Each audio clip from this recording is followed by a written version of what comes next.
Hai, kembali lagi dengan Horror Story Time. Kali ini aku akan menceritakan tentang kisah misterius Rumah Sakit Tayu di Pati. Terletak di Jalan Diponegoro nomor 56. Bangunan tua Rumah Sakit Kristen itu berdiri di atas lahan seluas 28.250 meter persegi. Tak jauh dari alun-alun pusat keramaian kota kecil yang bertajuk Tayu.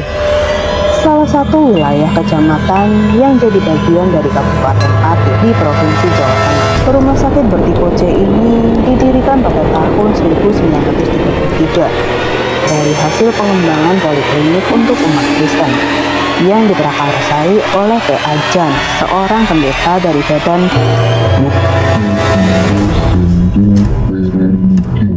pada tahun 1894, dibantu oleh pendeta Johann Klasem asal Jerman. RSK Tayu ini terus mengalami perkembangan pesat hingga sempat mengalami masa kejayaan di era 60-an hingga awal 90-an, di mana kala itu menjadi rumah sakit rujukan utama untuk wilayah Karesidenan Pati, meliputi Rembang, Pati, Kudus, dan Jepara, karena lebih duluan memiliki tenaga medis yang standar. Berikut peralatan medis yang terakhir. Namun selanjutnya akibat polemik internal di tubuh yayasan yang menaunginya dan berkembangnya rumah sakit lainnya, masa kejayaan rumah sakit ini berangsur-angsur surut hingga akhirnya mengalami kondisi pailit. Sejak tahun 2013, RSK Tayu sudah nampak kesulitan beroperasi dan akhirnya benar-benar tutup di tahun 2015. Fenomena misteri RSK Tayu sebelum ditutup. Meski baru beberapa tahun saja ditutup, kesan angker sudah tampak melekat di bangunan tua peninggalan zaman kompeni ini. Seperti sudah disebutkan sebelumnya, ketika masih beroperasi pun telah beredar cerita-cerita seram di seputar komplek bangunan yang dituturkan oleh para karyawan yang bekerja di situ. Kesan mistis pun kadung melekat di benak masyarakat sekitar, sehingga setelah kini ditutup tanpa ada aktivitas sama sekali, aura mistis pun dengan segera menyelimuti bangunan ini. Sebetulnya fenomena ini sudah dimaklumi bagi yang mengerti sejarah masa silam, tepatnya di era pra-kemerdekaan, di mana dulu sering terjadi perselisihan antara pribumi dan Belanda yang kabarnya pernah meruncing hingga RSK Tayu ini pernah menjadi sasaran kerusuhan massa dan berujung dengan terbakarnya bangunan, penjarahan, dan juga pembantaian para pekerja Belanda. Sebagaimana kerusuhan yang terjadi di tempat lain di Indonesia masa itu, pemicunya tak lain tak bukan adalah faktor kecemburuan sosial, persoalan keyakinan, dan tentunya urusan politik kaum penguasa elit. Berikut beberapa kisah fenomena yang saya rangkum dari penuturan mantan karyawan rumah sakit kala masih beraktivitas di RSK Tayu. 1. Sumur tua legendaris. Di bagian belakang kompleks bangunan RSK, dekat dengan lokasi kamar mayat, terdapat sumur yang dari tampilannya saja sudah terkesan jadul dan angker. Fenomena misterius di seputaran sumur tua ini sering membuat spot jantung para karyawannya. Kisah yang legendaris adalah tentang sepeda motor yang kebetulan parkir di dekatnya. Tiba-tiba menyala dan berjalan sendiri, berputar-putar mengelilingi sumur tanpa pengendara. Kisah misteri lain adalah seringnya karyawan yang melintas di dekatnya mendadak hilang kesadaran dan salah arah tujuan melangkah, atau hanya berputar-putar tak tentu arah hingga ada kawan yang menyadarkannya. Maka dulu orang-orang sering berpesan kepada orang yang hendak melintasinya agar menjaga kesadaran penuh, terlebih di malam hari. Usut punya usut, fenomena ini terkait dengan kerusuhan massa yang terjadi berpuluh-puluh tahun silam, yang mana dalam peristiwa tersebut terjadi juga pembunuhan karyawan RSK yang notabene orang Belanda. Beberapa mayat korban kabarnya dimasukkan rame-rame ke dalam. Jadilah sumur tua itu menjadi saksi bisu yang merekam peristiwa itu. 2. Penunggu misterius genset utama. Berlokasi di bangunan utama rumah sakit paling ujung belakang. Genset utama ini dibuatkan ruang khusus komplit dengan gudang spare part dan peralatan, kompleks dengan ruang pertukangan sekaligus bengkel, tempat perbaikan perkakas rumah sakit berbahan kayu, dan tempat perbaikan kendaraan dinas. Fenomena yang viral di lokasi ini adalah perjumpaan beberapa karyawan dengan sosok yang mirip rekan kerjanya. Bisa perawat, tukang kebun, sopir ambulan, atau yang lainnya. Tak berapa lama kemudian, segera terkonfirmasi dengan bertemu rekan kerja aslinya di lokasi lain. Nggak mungkin kan dalam waktu yang singkat, ada orang yang sama dijumpai di lokasi berbeda. Kejadian semacam ini kabarnya tak cuma sekali dua kali, dan tak hanya di malam hari. Makanya orang-orang yang sudah biasa nongkrong di lokasi tersebut selalu waspada dengan kehadiran karyawan yang jarang-jarang ke lokasi itu. Memastikan betul apa tidaknya yang menghampiri itu adalah manusia atau bukan, biasanya mereka menyebutkan namanya berulang-ulang dalam percakapan. Bahkan sekalipun yang datang itu adalah sang direktur. Usut punya usut. Di lokasi tersebut memang sengaja ditaruh makhluk astral oleh pihak manajemen sendiri. Dari sejak genset itu diadakan dan dibuatkan ruang khusus dengan alasan untuk membantu menjaga genset itu dari pencurian atau sabotase dari tangan-tangan jahil. Ya maklum saja, yang namanya mesin berikut spare partnya kala itu tergantung suamit dan belinya di luar kota. Sedikit saja ada trouble, sudah dapat dipastikan bakal bikin membengkak anggaran pengeluaran. Jadi fenomena misterius ini diyakini sebagai kerjaan si pemangku genset.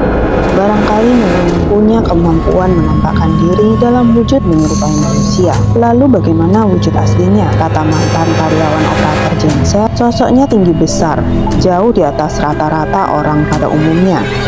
Tubuhnya hitam legam, berbulu lebat. Ciri khasnya saat menampakkan wujud aslinya adalah matanya yang memancarkan sorot merah. Yang ketiga adalah kamar mayat.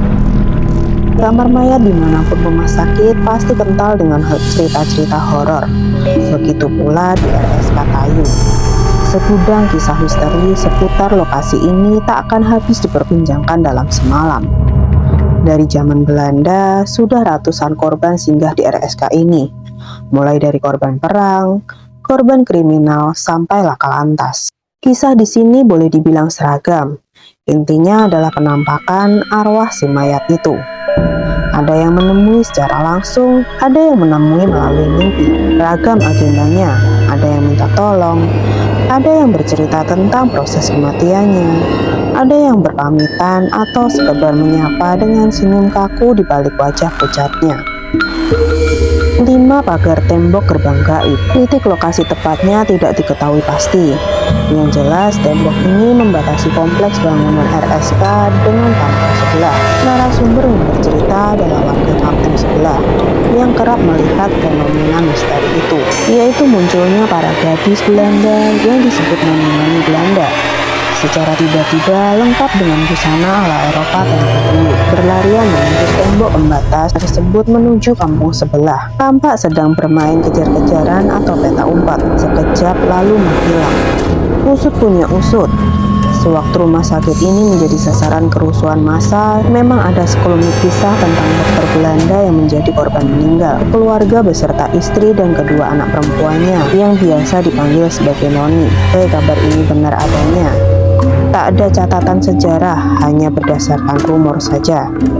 Bisa saja fenomena yang disaksikan oleh warga kampung sebelah ini adalah rekaman peristiwa noni-noni itu ketika masih hidup. Dan titik lokasi pagar pembatas itu dulunya tempat favorit bermain mereka. Yang keenam adalah lapangan tenis. Untuk mencapai lokasi ini disediakan jalan khusus untuk kendaraan keluar masuk kompleks rumah sakit. Hanya selebar satu mobil. Ada pintu gerbang lengkap dengan pos penjagaan yang posisinya menjorok ke dalam. Setelah menyusuri jalan ini sejauh 300 meter.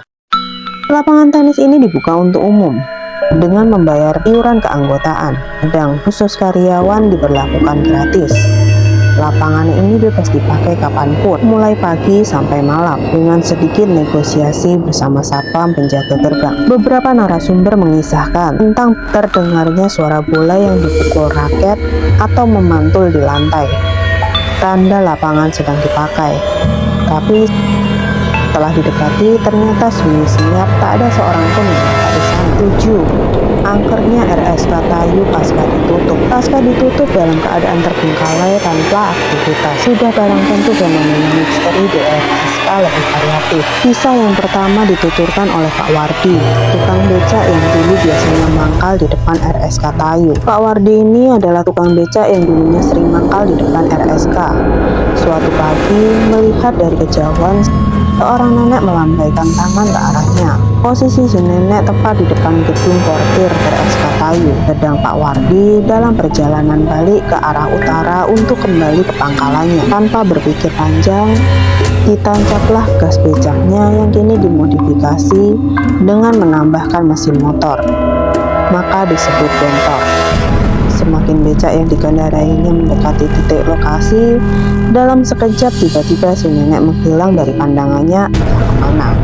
Selain Pak Wardi, lain juga yang dialami oleh narasumber kedua. Suatu hari kira-kira pada pukul 10 pagi, ada orang dari luar kota yang mampir ke kiosnya. Setelah sebelumnya celingak-celinguk kebingungan, Tas duduk di bangku panjang di kiosnya dan memesan minum, lalu memperkenalkan diri. Si bapak pedagang kios dibuat maklum dengan pertanyaan orang tersebut tentang sepinya rumah sakit.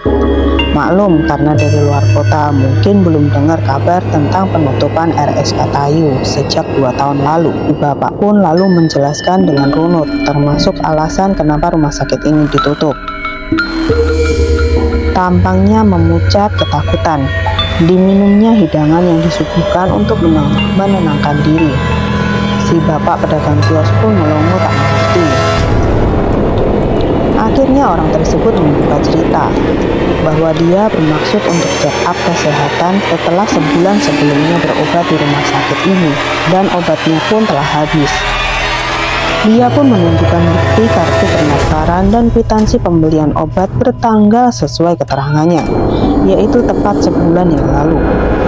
Katanya waktu itu RSK Tayu tampak beroperasi normal seperti biasa. Dia dan sejumlah pasien berobat ke rumah sakit dan dilayani oleh petugas sesuai prosedur.